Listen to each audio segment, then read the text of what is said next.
Hello, BookTube. Welcome to your Daily Penguin, which is about a black and white creature, but starts off with a black, white, and gray creature every day.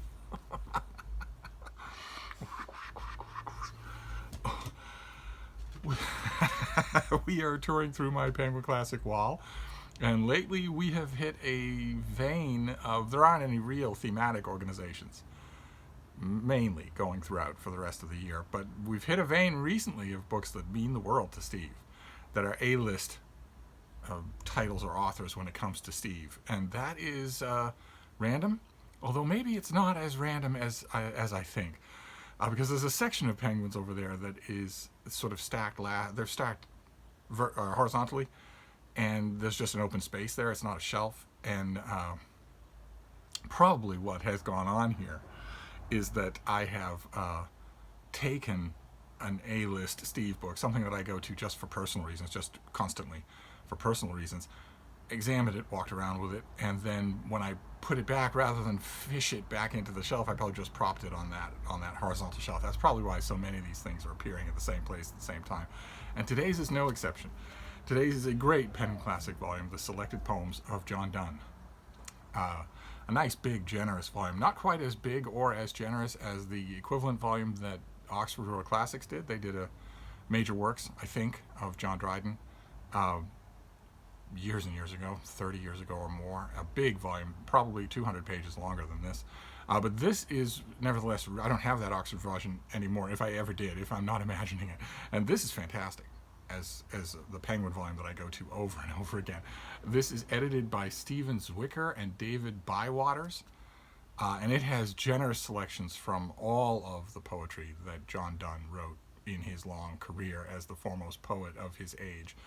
And he wrote all kinds of stuff. He did literary translations. We've seen some of those here in the March of the Penguins. He did original poems, satires, tributes, eulogies, you name it, epic poems, everything. He tried his hand at everything. He also wrote all kinds of other things too. He wrote lots and lots of prose, tons of it, and he wrote plays, a good many plays that I think are very stage worthy. I wish that they were ever staged. They aren't anymore.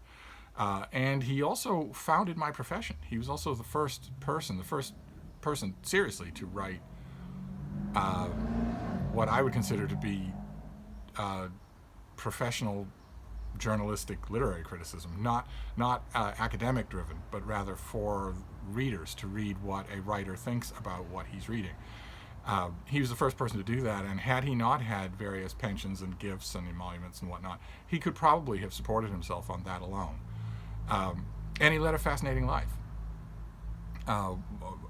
Originally, when he was a very young man at college, he had incorrect, intemperate, wrong political views, but fortunately a number of older and wiser heads set him straight on that, and after that he was no longer writing enthusiastic odes to Oliver Cromwell.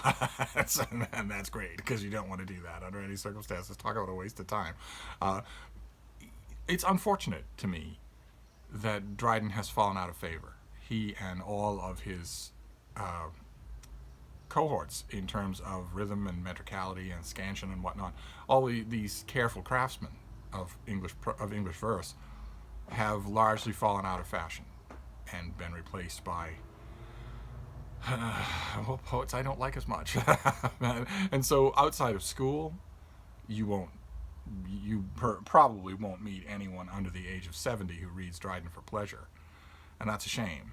A nice, big, fat 800-page biography might raise his profile a little. It could be. There was one, John Dryden and His World, that is probably 50 years old now, that was very good, but it was just what the title says. It split its focus between Dryden and a broader view of Restoration England. And you don't act that way. No, anyone who did that with, for instance, Philip Larkin and His World, would inevitably be brought up short by the critics and by academics. When they reacted to the book, they would say, well, all's well and good, but the life is important enough. You don't have to split the focus. Dryden hasn't had a single focused biography of any great length in who knows how long, unless I've just plain missed one. Maybe one came out in the UK that never made it to America, but I would have thought I would have heard about it anyway. And he deserves one. There should be plenty to choose from for a modern reader, and there isn't. John Dryden and His World is the one that I would recommend. It's the one probably that would be available. And maybe that would up his profile a little, but I doubt it. I doubt it would do much. The Beats, the mid 20th century, really killed this kind of poetry. All kinds of poetry other than itself. All kinds of poetry other than navel-gazing, completely narcissistic and talentless, free-form line stacking. That doesn't, aside from very few exceptions, there are a couple of 20th century poets that, of course, more than a couple, a dozen, that I would say are exceptions. But for the most part, the poetic world, the poetic sensibility of John Dryden is gone, and that's a shame, I think. But he isn't gone completely, because he has a Penguin Classic, and I go back to this thing all the time. When I want to read a long chunk, when I want to read a short chunk, there's sometimes, especially when Dryden comes up, he isn't written about, but he is sometimes alluded to. When you read as far and widely as I do, you will encounter Dryden allusions, and that drives me back to this book right away. It doesn't take much, because I know his work really well, really, I mean, in great detail. So if I come across a phrase or a turn of phrase or a word or even a location that has an echo in his poetry, then I will go straight back to this book. I should reinforce it, because I don't have ready access to use books anymore, and this could fall apart. But all of Dryden is available online for free. So it's a worthy Penguin volume, and when it comes to time for the your daily Penguin, that is the point where I recommend or not. Again, we're on the fence. This is one of my favorite authors, but I realize that his sensibility, his execution, all of it has gone so completely out of fashion that not only is he not read, but I don't think he's taught either. So most people, for instance, under the age of 35, would be coming to this author as though they were coming to him from Alpha Centauri. And I don't know what you would make of such, if that's what you were doing. If you are, I'm assuming that if you are under the age of 35 or 40, you have never been given any kind of formal training, formal instruction in formal poetry. Instead, you've been told all the things that students have been told about poetry in the last 30 or 40 years, which is that it's always exclusively autobiographical, and that because it's autobiographical, it cannot be wrong and it cannot be criticized. That it can't be technically, formalistically wrong, that there's no way for that to happen. That there's no such thing as inept poetry, is the line that students have been fed. That you can write poetry, anyone can write poetry, so there's no such thing as bad poetry. And that's all very egalitarian. It's all very, very well and good. But what I always wanted to say to colleagues of mine or to literary friends of mine, is if the heart of your preaching is that there's no such thing as bad poetry, then it stands to reason by just simple logic that there's no such thing as good poetry either. That there's no, that you've removed critical assessment from the whole of the genre, and that works to its detriment. That works very much to its detriment. There are a handful of a dozen, 2 dozen, 3 dozen, 6 dozen poets working today getting book contracts who have not the slightest shred of talent, and it's not even that their lack of talent is not known. It's routinely commented on, but as totally irrelevant. What does talent have to do with writing poetry or reading it? And if that is the world, the poetry world that you have been raised in and taught in, then I don't know what you'll make of John Dryden. I have no idea at all. And I would hazard to recommend him in the same completely unqualified terms that I might recommend Anthony Trollope, for instance, who will, still speaks in a living idiom. You will get him if you give him a little time. I don't know what you'd get out of Dryden if you gave him all the time in the world in 2020. So I'm very happy for this volume, very, very much so, but I don't know whether or not I can recommend Dryden to any of you. Maybe read about him. I guarantee you that a biography of him you would find interesting. His life was very interesting. And then maybe that would lead you to the poetry. I don't know.